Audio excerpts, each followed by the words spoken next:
And we're live. So I'm going to start admitting people. They're all on mute. Hello, everyone. I see we have many people joining right now.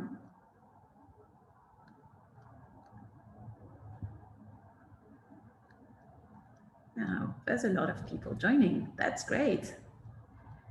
Hello, everyone. We're going to start in a few minutes. Thank you so much for joining. Just for you to know, you can prepare your questions and ask them in the chat box. So our pollinators will answer them at the end of the exchange. Okay.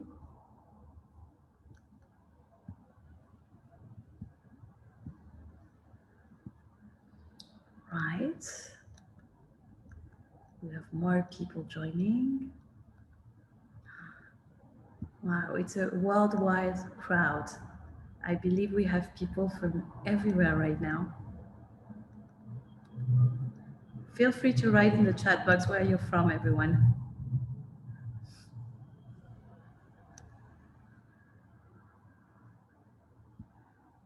Hello.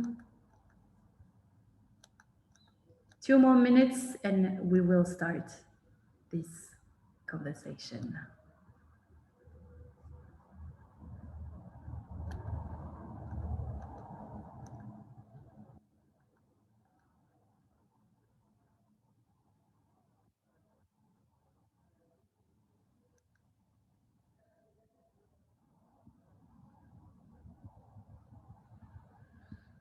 Okay. Wow, I see we have people from Spain, Portugal, Thailand, Vietnam, Venezuela. Wow, that's amazing. Okay. Okay, 1 minute before we start. We still have some people joining.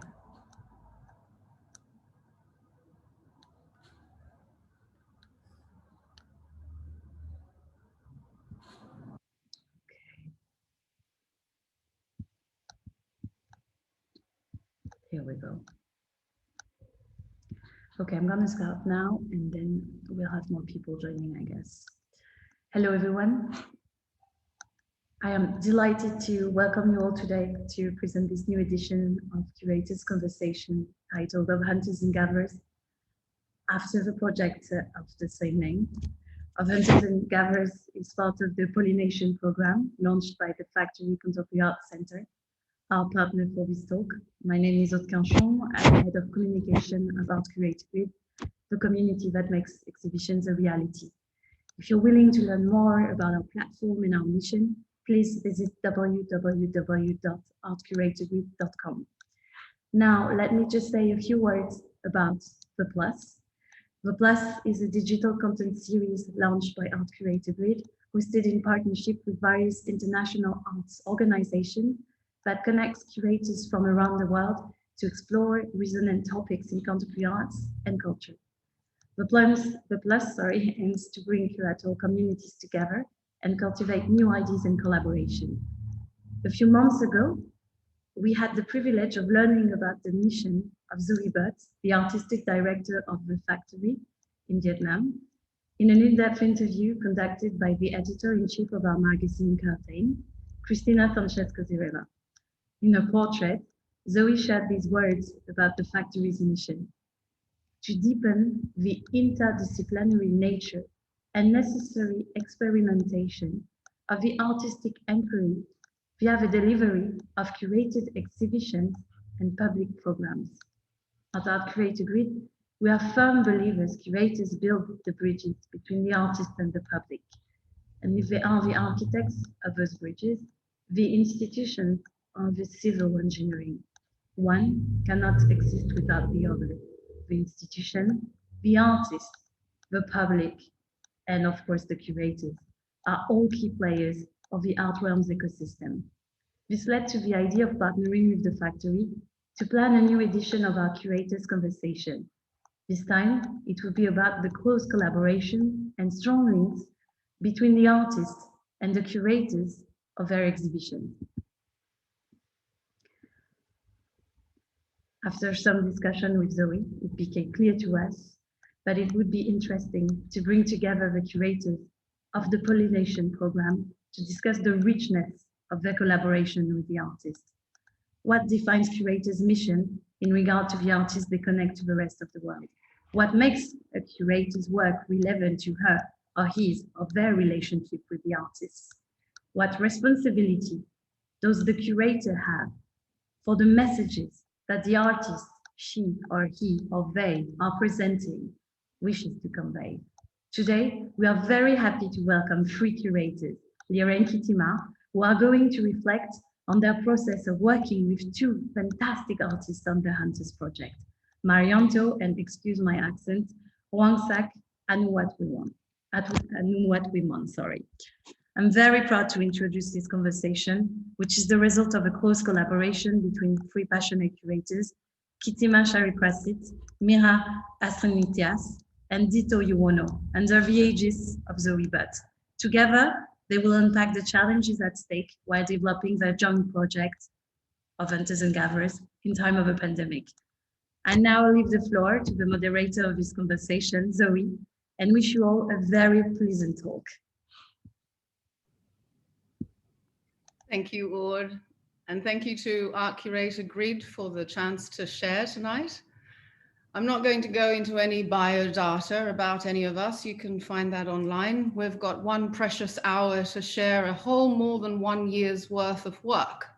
So I'd rather give as brief as introduction as I can and then open to questions that I have specifically engineered for tonight's little chat.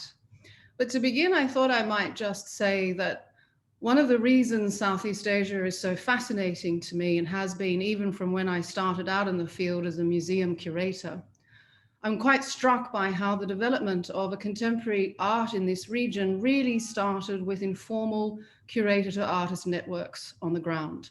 Very different to a Western context where museums and galleries and collectors may have driven the development of a scene. And that's been quite inspirational to me in how we form communities, how we support communities, and to think about what it means to be an institution builder as the artistic director of the factory.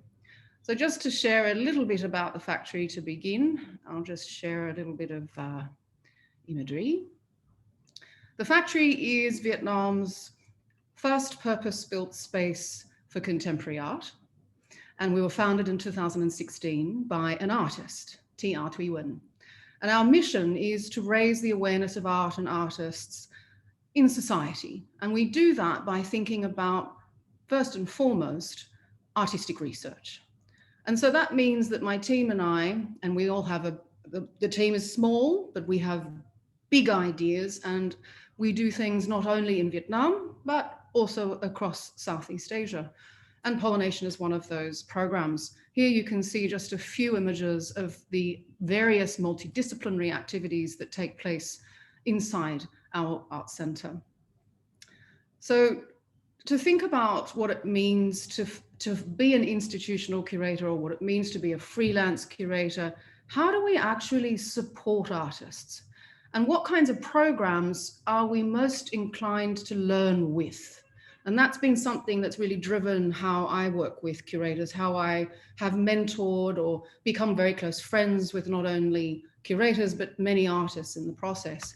And Pollination is just one of those programs where in 2018, I realized the necessity to offer the full experience of some of the curators that I had the pleasure of mentoring as a consequence of Goethe Institute programs or the Japan Foundation, where they would put us together in a room to come up with ideas, but then there was never the fruition of realizing the project. The money wasn't there, the hosts weren't there, and there was no engagement of actually realizing it. And I got frustrated and I thought, how can we develop a project where we're connecting emerging curators, emerging artists, institutional organizations, and by institutions in Southeast Asia, some of them with mobile walls. Some of them have organizations that operate out of artist studios. Some of them are concrete mortar, big institutions like the Maieum Museum of Contemporary Art that just opened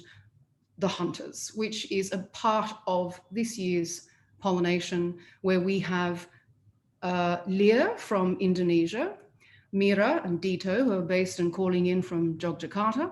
And then we have Kitima, who is actually dialing in from Bangkok, but is actually living and working in Chiang Mai. So this is a project that is the third in its iteration. The previous one was between Ilham Foundation in Kuala Lumpur and the factory in Vietnam.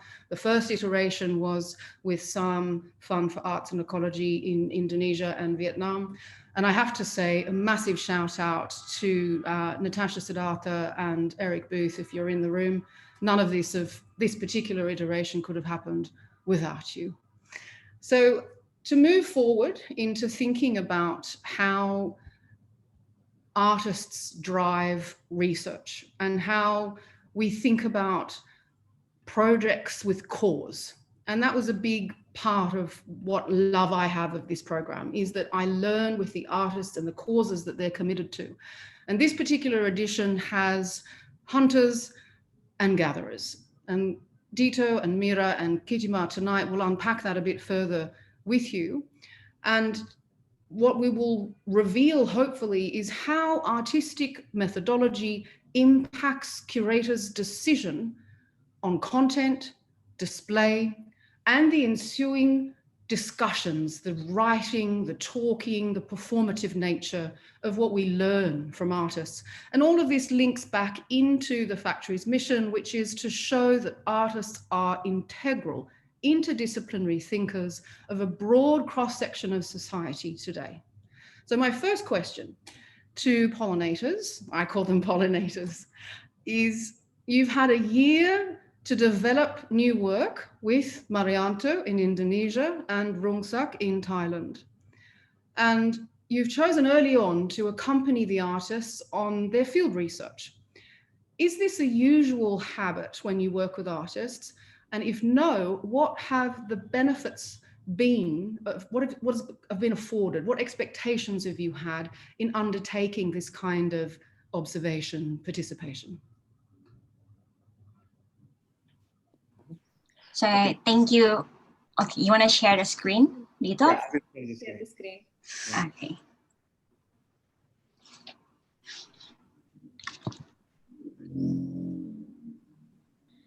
So to answer Zoe's question, I think as like before I explain the context of research, we think it's important to understand that how the research topic has come to be. So during the beginning of this project is also the same time with the COVID-19 situation. So the project is supposed to be a reciprocal resident, which all of us can learn from each other context. But unfortunately, we cannot do that. It's impossible to do international traveling or mobility. So we come up with new strategy. So we think something about like local context approach, which come up to the idea called the local embodied knowledge, or easily translate as local wisdom. In Indonesia is Karifan local, and in Thai is Pumpanya Thongtin. It's somehow that you put yourself experiencing through the space. So like put yourself learning in the site specific. So we think it's a good idea to bring ourselves into the context of the site or doing a site research with the artist. So with this idea is somehow it's becoming a core of this whole project.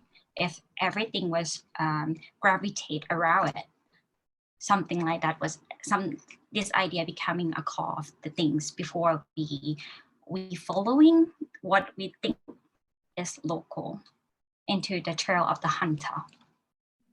So instead of flying across the ocean, we, the curators, followed our curiosity in such folkloric hunters to the forest and along the river. So together with the invited artists, Marianto and Rungsak, we point the figure of Barata, this fictional elephant hunter under the slope of Mount Merapi, and Ta Jungkung Dang Dang, respectively. That's this story in the right side from the mythology of Chiang Mai. And then to give the ethical insight to the different figures of the hunters today. What we mean by the hunters today, quote unquote, is the presence of the water company, tourism industry, illegal sand minings, industrialization, hydroelectric dams, and mega governmental projects. So from this, we started from the trail of the hunters, and then deeper in the local context, and then all the way to the present of the hunters today. Okay. So to answer the first question, for us, it is important for us to build the research together with the artists. So it's built together understanding of the topic. So basically, in our case, for LIR, it is our curatorial method of production, most of our projects. So it is, it means companionship as well as mutually supporting each other to create a complete and comprehensive cycle of the project. So not only we host the research for the artists, we see it as us and the artists serving the same cause. So in the beginning of the project, we did multiple works under Mount Merapi. So as you can see in the picture, there is a Mount Merapi, and then there are two routes that we decide to take for the research. Among others. Yeah, among others, yeah. And then after that works, we decide focus on one urgent issue, which is sand mining industry. So you can see here the photo in the slideshows of the main concern of extraction that's happening in Mount Merapi, which later became the main chosen topic by Marianto. So you can see over there in the left side, that's the hill carved as the result of the massive sand mining, because the sand of the river were running out, and then the miners start to aim for the hill as the resource. As a result, the water reservoir gone, water resources died, and farmers find difficulties to get sufficient water for their field. That is what we mean when we are serving instead for the cause in general. And then the picture on the right shows one of the main sacred water resource that's still left, which people are depends on, like under the mountain. Well, for me, it's kind of like a bit different in terms of like practice that we just realized after like discuss on this topic. It's actually, for me, my practice is quite a bit different as working at a museum in Chiang Mai. Basically, most of the time I working with our collection, I don't have much opportunity to working on the commission work. So this quite refreshing for me as well to do a year-long research with the artist, with in the same time mean that I have to develop kind of like the relationship with artists as also as an observer too. It's quite a good exercise for me. So with this, it's come out that we have to go to a discussion of like where or which area that the artists are interested to working at.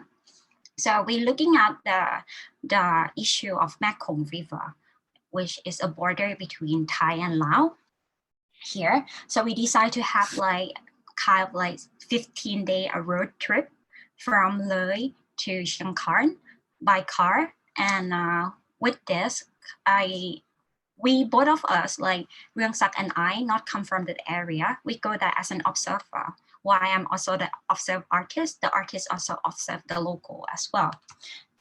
So the issue that we interest is the place that we go is come up from the picture from the news.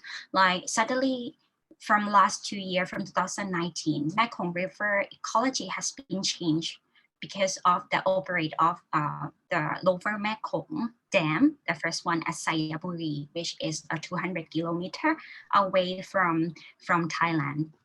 And from 2019 until now, a lot of things has been changed according to the media, news and local. So the artist want to see it through his eye. And I think it's important as well to kind of go there and record it. And contemporary moment or like now, something like that. Yeah.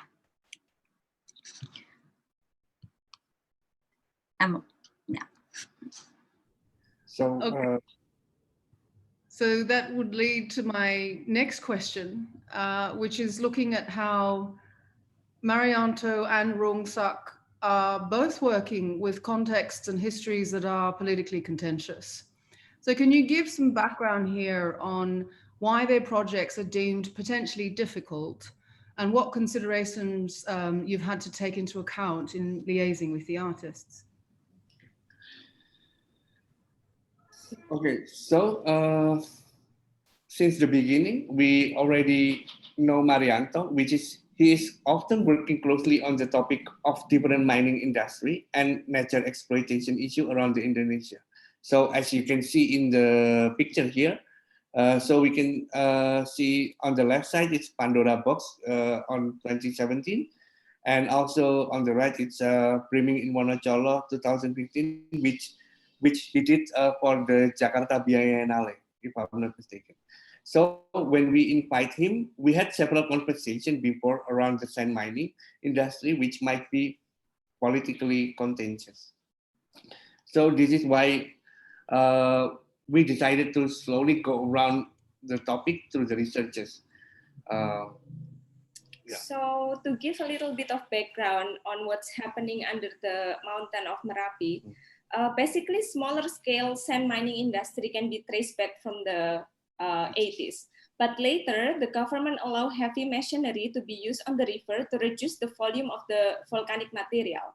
So every cycle of the eruption, people believe that where the flow of the eruption goes, it's where the power goes. That used to be a mythical belief, but then, as you can see later, where the flow of the volcanic goes, that's where the money goes at the moment. Especially because this sand mining industry is very profitable. But so through the local wisdom, it is supposed to be if the volcanic material is only being taken sufficiently and cautiously, then balance can be restored. But then because it's very profitable, then it triggers illegal miners to start to operate. So they don't only just take the sand from the river, but they start taking from the hill, for example, or like from people's backyard or something like that. So in the case of Marianto's research, we realize how sensitive and dangerous it can be because there are like a whole mafia things behind this. And then there's also, if you can see this different picture, on the left is the sand miners and the trucks. And on the right down there is the happy picture of the lavatur people, is the tourism industry. At first we were like, like counting which one is the lesser evil in between the two. But then the tourism industry, the lavatur, is trying to keep the nature pristine so that they can sell it, like through by doing that, by doing the tourism there. But then there is a hit of silent conflict that's hanging in the air, especially between the lavatur jeep driver and the truck driver. And it's even more sensitive when one of our local team, as you can see in the picture, the one with the white shirt, is meeting the queen in regards of this conflict in between the miners and the truck, as the lava jeep driver, just a few days before our research. So that makes it quite dangerous. Yeah. So because of that meeting that one of our team did with the queen, this situation is heating up. So it's pretty sensitive, become more and more sensitive. So it triggers us to have a meeting right before we decide to have a walk research. So, and on the meeting, we discuss about the idea of strategic invisibility and how to be incognito ourselves. So, yeah. So by definition, strategic invisibility itself is an act of resistance by consciously hiding in plain sight and blending in with the mainstream for the purpose of safety. So in between the sensitive issue and the silent conflict between the lavatur jeeps and the sand miner, it's important to learn about the strategic invisibility during the research, and which later we decide to act and dress and making tourist style mode of documentation. So as you can see here on the right side, you can see the selfie of Mira, which in gesture we decide to do that because that's the only way to document the situation there, because it is very dangerous. Okay. So a little bit information. Also, so the sand mining, and as Mira said, the sand mining and the tourism lava tour jeep, it's on the same site. Same track, yes, on the same track. So actually, it is possible to walk by there, but by jeep, but it is impossible to take documentation on that particular site. While Rangsak is also working regarding on the issue of controversial environment. So these two work give you a glimpse of his a bit of background, what he do. He normally work cross boundary between art and science most of the time. The work on the left hand side is called Ash Heart Project that he created during the 2007 to 2012. This is kind of like a 270s piece of a heart-shaped sculpture that actually made from the wide range of 270 different species that the artists collect. These animals are died under the unusual circumstance that caused by human. So he actually collect that dead body and kind of burning it as a religious cremation and create it again as an art piece, for example. Or the one on the right is called Anthropocene, which he showed in Taipei Biennale. So this is a layer of soil that he collect from different area in Taipei that contaminate with lead or copper that is quite dangerous for human to live. So it's different layer of soil that contaminate, and he created a new installation as a map shape, for example. So this is normally how Rangsak practice. Again, for this project, he was asking me, can we move to another slide? Yeah. He was asking me that, can we have a trip during this 12th day of trip? Our road trip, he want to do two things. One is to collecting an object, which is mean casket or a dead animal. Secondly, he want to talk to people around that. He want to know what exactly things that happened there, because this thing is just news. This thing just happened 2019 and everything is changed rapidly. There's no archive except what we saw in the news, and there's no scientific proof of yet that what actually happened there. But one thing that we know for sure, that the reason that changed a lot of Mekong ecology is because of the dam that just has been operated in 2019 called Sayaburi Dam. As I mentioned to you, it's just 200 kilometers away from our from Thailand, that's in Lao territory. On the left-hand side here is a map of Mekong River that share between different countries, like from China to Laos to Thai to Cambodia and Vietnam, of course. And there's already 11 dams on China. And for the lower Mekong decade, the first dam was just start operated, but there's still more to come. But what different here is because also Mekong River is worked as our natural border between Thai and Laos as well. So there's an area that we cannot go, even though as we know that it's quite really close. So since colonial times, the agreement between French, Thai, and Laos that every island that happened along Mekong River is Lao territory. So the picture that you see from the right-hand side is a satellite picture that capture the Mekong River. The line here, the white line, is actually a border line between Thai and Laos. But even though the Iceland is on Laos side, even though the Iceland is in Thai side, but it's actually Lao territory. So when we actually decide doing a road trip and we stop in different point and get into the boat and went into different land, but also as the artist always curious, he always want to jump out of the bird to the loud territory, which is illegal. And somehow I have to manage as well, like you can do this or you cannot do that. This is a bit of like difficulty that while I'm working, that always could be the boundary between this. So besides this territory, it's also a drug. There's a drug traffic as well, so it's quite dangerous to go to that area. So for me, my job is to make sure that the artist is all right and safe during our trip. And also one of the thing is also because we came from different area of the country, what we want to know is also what actually happened there. So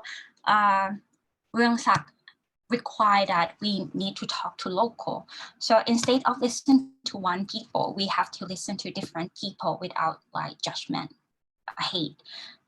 Because this thing, as I mentioned, is quite rapid change and no record yet. So we have to hear from the different people as much as we can.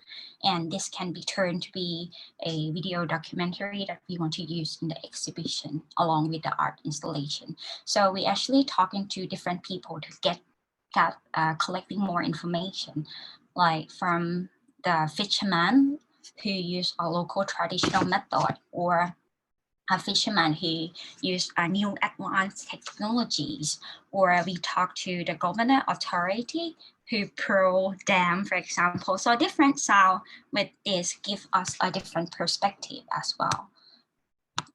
And I think this is how it's actually work with us to come out with all this difficulty to getting more information as much as possible.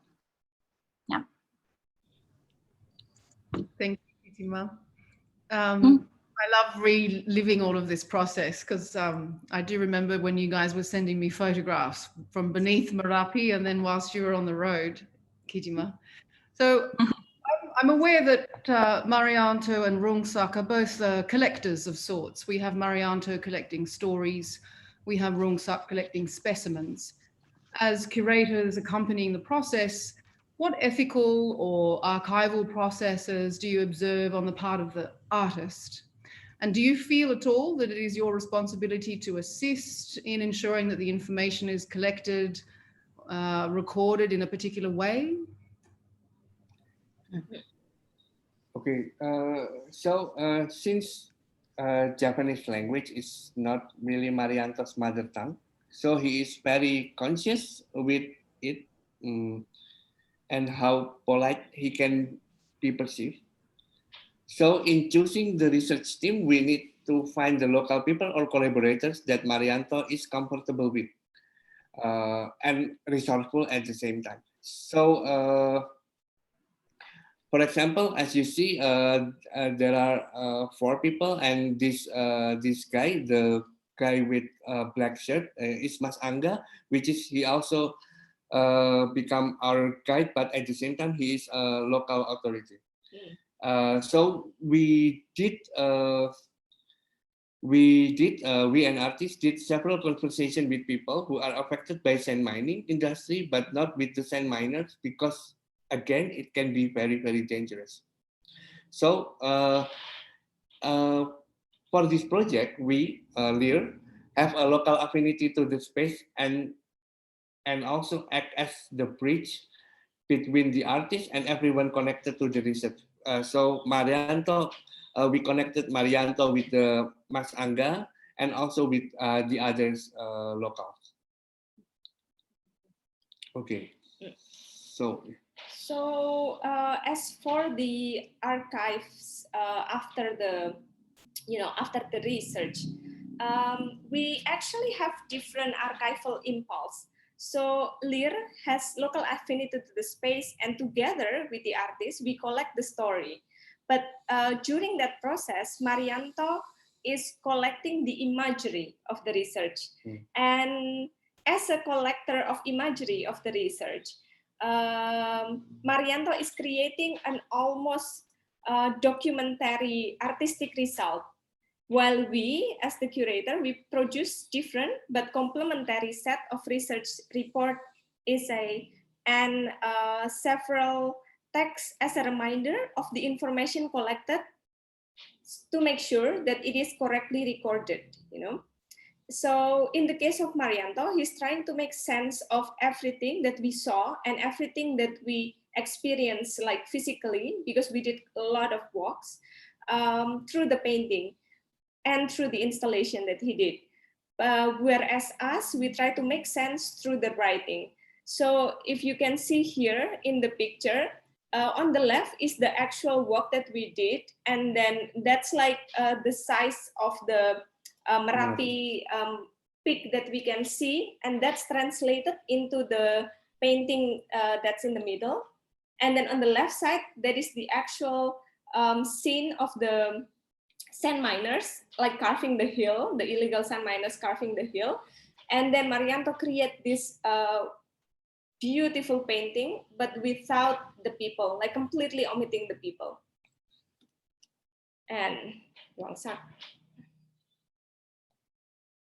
Yep. Kitima, you there? Sorry, I'm muting my microphone.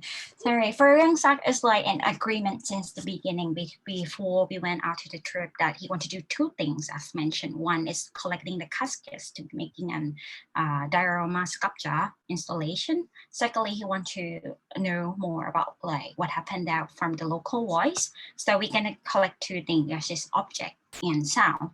So my job is to ensure that he get information that he wants, that everything that he need to creating this art piece. So I have to plan everything ahead, which part of the area that we should go. So we research checking the news image and comparing with the route and create a route trip. So I'm plan everything ahead for 12 days, where to stop, where to stay, how much money we're going to spend during this trip, for example, who to talk to. So I have to contact everything in advance for this. But however, when it's come to collecting an object, I think Wangsak know the best what he have to do. So it's just simply thing that he do. He asked me to buy a cat litter to help absorbing the hydrate from the dead body of fish. So, but we didn't buy any new container. He just like go along and collecting garbage in the river and use that garbage as a container to keep the dead body of fish or dead animal. And then put the cat litter inside. And he packed it like this, like the image on the left, for like 4 months. And then it's completely died like a mummy. And so this fish that you see, that kind of like just fresh dead fish here, and then he collect it in the container and then with the cat litter. So then can you imagine that I have 100 of dead body in the car during 12 days, how smell it is. But luckily that Ryungsak no house, so it's quite smooth as it go. Can we go to the next slide? So he kind of like use that as a base for the installation. These remain things become base of this diorama, which this is the Ryungsak work in this exhibition. So this installation acts as a monument of dedicated to the verdant environment and life form, all of whom have long acted as the protector of the Mekong River natural balance. So this is how he used this animal as a pole and hanging stuff for the diorama. While there's another things that we collect is this algae. Is called gai, which is used to be a commercial plant for people living along Mekong River. It's a freshwater plant that found along Mekong, and then people living there will collect during the dry season and sell it. But then after the Sayaburi Dam operate in 2019, what happened there is like there's no season in Mekong River anymore. So most of the stuff are extinct and this plant also. So we accidentally found this at one of the place that we visit, and then we keep the artist intentionally to make this sculpture. by that look like a time capsule to preserve this rapidly disappearing symbol of life of the Mekong. So this is how the work looked like. So basically for me, as I'm like an eye for an artist. So I don't try to say that Rungsak is quite old, but he seemed like he didn't see anything. So I have to help him find all these things that hidden under the tree or under the rock. Or not just only me and Rungsak go to the trip together. On the road trip, we also have Natalie Organ, who is our assistant, go there as well. And her job is to checking the level balance of Mekong River. Is that okay to go, or is that okay to walk around? So we make sure that things go proper as the artist want, but also at the same time with this, because it's a lot of rapid change and with a lot of information. After discussing with Dito and Mira as well, we think it's a good idea to show in a remnant and of things that we found during our research trip as well, including we want to share a research report, videos, and sketch from the walks. So on the left-hand side here is covering interview videos of a local.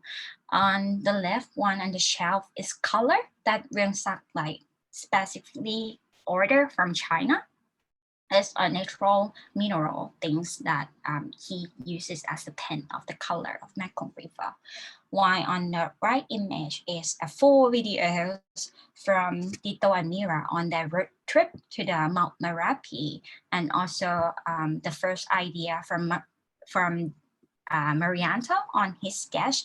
And one of the sketches is actually an image of an animal that an ancient animal that found on pre-print book, which is a fortune teller in Javanese culture, for example. So for us, it is also important that the audience can access the research material because of the density of the work and the issue that it's, encompassed. So in the other side of the room, we have a reading area where we share all of our reading materials, article, research report, some of the video interviews and other documentation as the archive of the research itself, like furthering, to if someone wish to deepen their understanding on the context or the issue that's happening, they can go to these two rooms that is located like in front of each of the artists' space, exhibition space. So in between Marianto's gallery space and also Rungsak gallery space, there is a bridge room between these two, which we present the video conversation between the artists. So if you move from one to another, you have to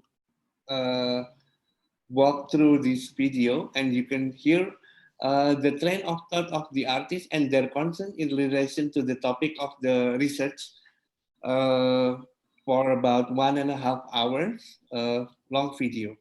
Yeah, so it also gives the transition between the room, but also the how to make sense of these things. Have to mention that 1.5 hours is already the short version of the long conversation.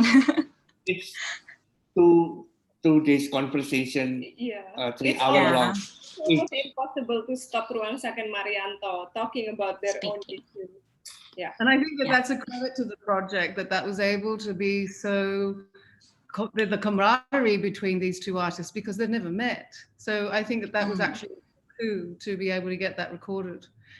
But one of the things that I actually also really love about this particular Pollination is we're working between so many different languages, and that we're actually working towards a discursive element that is also inclusive of all of that. So we are working on quite an extensive trilingual website and symposia, which will be launched on the 28th of May. Shout out to Selasa Sonario in Bandung, who are hosting this with us, including the Gray Center for Arts and Inquiry, the University of Chicago. So for those of you out there, keep on your diaries, 28th to the 30th of May. But this website also was a really unique opportunity to see you guys funnel the research into a different mode. So I'm curious, what role has the artist research played in the creation of your thematic focuses? And considering that there is such a great lack of shared textual material in Southeast Asia on current practices of contemporary art, what role do you think curators and organizations can play in ensuring that this thinking is shared? What strategies do you believe are currently missing in our regional landscape? So as we work with this core idea of the local embodied knowledge, we feel like it is impossible to just talk about this idea in one side. So we believe that there is a plurality of knowledge in different localities and the presence of polyphonic voices and movement with the same cause in different sites. So everything that we select helps to understand the local embodied knowledge from different contexts to make it, we try to make it more well-rounded and seen from different angles, sites, and locality.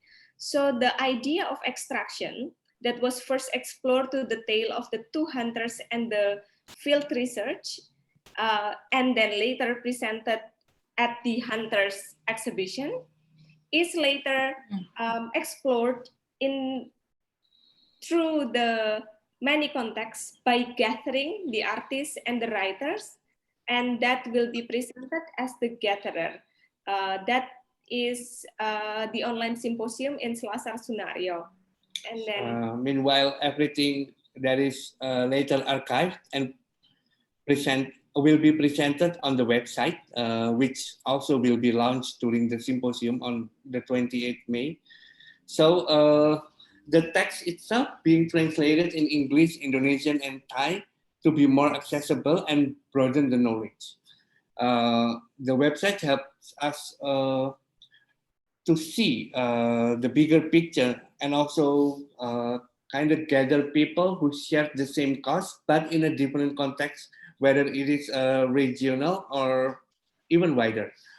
So for us, continuous collaboration, continuous funding support, making constellation of friendship within Southeast Asia context, it is become very important. Yep. So this is the mock-up, mock-up of the website, which will be launched soon. And we also invite several writers and artists to be part of the symposium. So for example, on the right side, we can see Prila Tania's side of permaculture called Lewigung in Bandung, Indonesia, which is, and together with Prila, and we also invite Tita Salina, which explored the northern shores of Jakarta and its ecological impact during the development. We also invite scholars and writers, for example, JJ Rizal, which explored the idea of backyard cemetery of Betawi people and its relation to the, again, ecological impact. And also Elizabeth Inandiat research about Rumah Menapo in Jambi, Indonesia. Okay. Kitty. Yeah.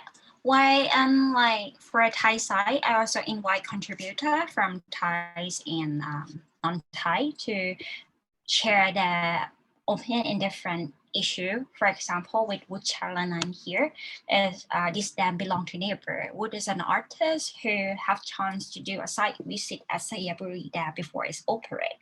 And what he see that is also the change of cultural landscape across the Sayaburi area, for example. Why another take will be from Som Suthirat, who are also an artist also. One fellow to go more, she explored on the chain of the small river.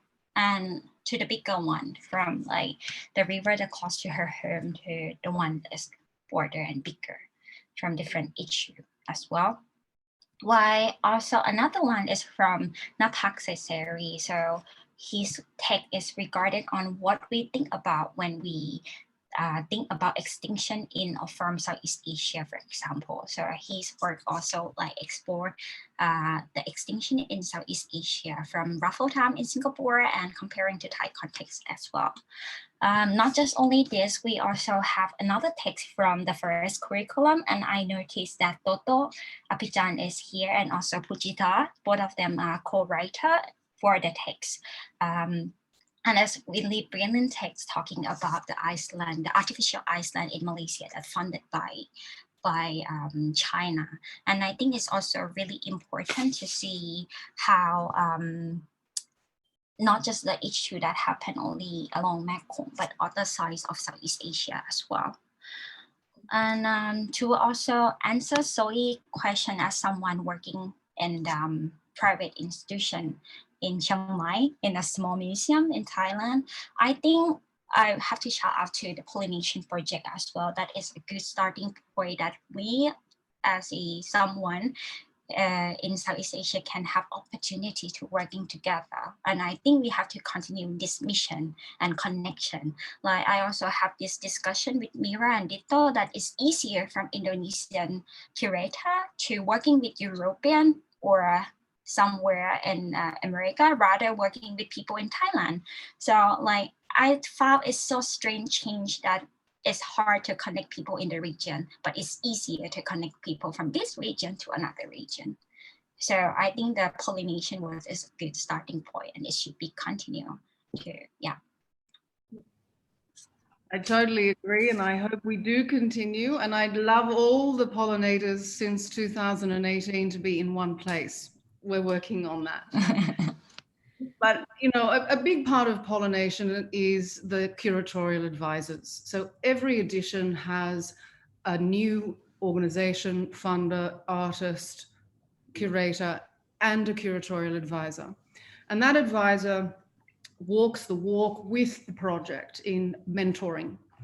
So this particular edition, you had Agung Janong from Indonesia, Vipash Puranich from Thailand, and me. So how has our constant prompting affected you, impacted you? And you can try and be as honest, you know, you want to say it was annoying, I'm totally down for it. For us, it's like really intellectually challenging. It's like multiplicity of knowledge and practice. There are 100 of Zoom core. Like you can see from this image that in the beginning I was like fully makeup, but on the last couple months later on, I was give up already wearing pajama with this like monthly catch up thing with this senior curator. But somehow it feel like we going back to school again, and this mentor helped us to recheck our idea and put us back on track as well. The mentor is also facilitator at the same time. Yeah, because for us sometimes, not only because we have the affinity of the issue and the cause and everything, sometimes we get carried along, you know, sometimes we just go through the process and completely forgetting the artist, for example, or like completely leaving behind stuff. And then these mentors, they're the one who's like pulling us on the ground each time, every time, through like thousands of, you know, like text edits and back-to-back emails that we cannot really count anymore. Yeah, I have to say that it's also a privilege for us as well to learn from this experience as curator. Like there's a different angle that we didn't thought. For example, like, or even some small technical issue, like, is that the signal okay if we do live stream, for example? Some these little things that we have to think about, both of the artist and audience, are so count as. So if you don't have this experience, you never know it. And with these mentors, help us cut down the process a lot as well. Fabulous, guys. I loved all of it. I don't know what everyone else out there is thinking, but please do drop a question into the chat if you have anything, comments even. Doesn't have to be a question. Whilst you guys are thinking, I just wanted to make comment on, it's so true how much easier it is for a curator in Indonesia to start up an exchange project with Europe than it is with Southeast Asia. Like I really have struggled with that over the years in terms of, I see so much talent on the ground. You know, I just think that the synergies between the methods of working within Southeast Asia really speaks to each other in ways that doesn't to say Europe. You know, and one of the things that I really have benefited as a mentor and an initiator, an organizer of this whole thing is also the people that are reaching out as a consequence and saying, hey, let's do this again. You know, like Sam Fund for Art and Ecology are involved the whole way through. You know, they've been brilliant in continuing to be involved and talking. And I think that having that connect between those who collect and support, those who produce and interpret, and then also those who just want to observe, that little ecology, if we can continue to make that as a result of this project, I will be so happy. Okay, so I can see a few questions. How did the artists and curators get paired? Did they choose each other, or how did that work? Good question. So basically with the curatorial advisors every year, we have a little meeting. And we will ask the curatorial advisor of each country to nominate a selection of emerging curators to consider. And they will reach out to that curator and they'll ask for their portfolio, their CV, and their general interest. And then the advisors come together and we look at their level of experience, what they want out of the project. But then we also think about whether or not for a year-long project, are their methods of working and thinking in synergy enough that they can continue for a year-long process in terms of their interests? And then from there, the curators must meet, and only once they meet are they allowed to choose what artists they work with. So they can't come to the table with any preconceived project. It has to be something that has come as a development of having worked and met each other as curators first and foremost. And then another question, this is fascinating. Thank you so much for sharing this experience. To the curators, is this experience a start for you to work this way again in the future? For us, it's actually the way we work. Yeah.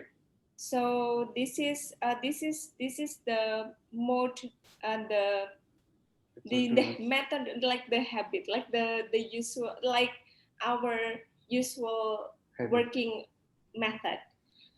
You know, by going through the research together, building through the research together with the artists, and all the way to the everything.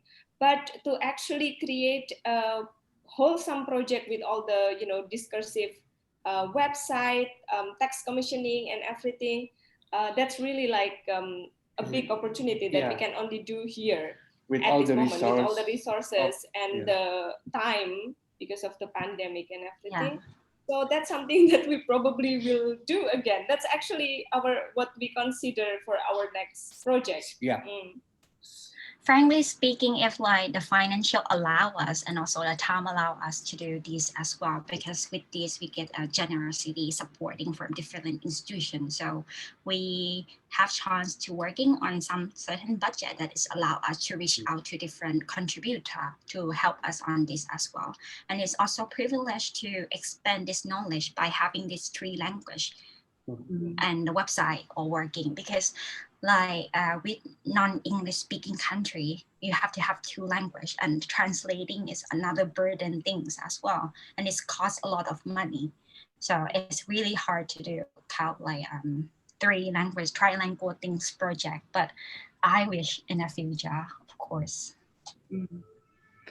Well, I'm very happy to know that this is an exhibition that will tour. It is going to go to another museum in Thailand, which sits in the Eastern country, no? The Maili Museum, is that how you say it? It's called Mai Ili. Mai Ili. And I'm also really excited, and I am crossing fingers that COVID will let me come, because I'd love to see how audiences in Isan respond to the work and the topic. And another element of pollination I've enjoyed is that we don't work with the typical centers of culture presumed within Southeast Asia. So we're always predominantly working in not the capital cities in an attempt to draw audiences away from the presumed nationalized sense of culture. That's also been an interesting learning curve. Does anyone else have any questions? I mean, we've done good time, Ord. We're right on time, no? Absolutely amazing. Yes, you're right. Unless we have other questions, we will wrap up this conversation. But of course, feel free to keep on the conversation on our different channels. You'll be able to rewatch this conversation on our Vimeo channel in a few days. And also it's now on our Facebook page. And I guess also that it will be reposted on your page, on the factory's page. So feel free to keep on this amazing conversation, and that definitely sparked so many interest. Thank you so much to the factory and you, Zoe, for organizing this. To all the pollinators, how do you call them exactly? Is it the pollinators? Yeah. So thank you so much, Kitima and Dito and Mira, for being there today. A huge congratulations for the big work here. Thank you so much for reminding us how important collaboration is. It's all about what we are on the platform doing also. So thank you for this beautiful exchange. You really inspired us all, I'm sure. And yes, I hope that we'll hear from your symposia soon.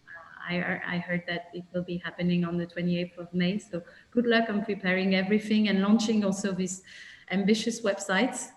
And yes, thank you all for being there today. And we hope to see you soon, either on the factory's grounds. I hope for the people in Vietnam that you can go there. And also for the people who will be able to see the hunters in person, lucky you. And for the rest of all, let's all meet on Art Creator Grid and also the website of the factory. Thank you very much, everyone. And I wish you a very pleasant evening for the people who are in Southeast Asia at the moment. Goodbye, everyone. Thank you. Bye-bye. Bye.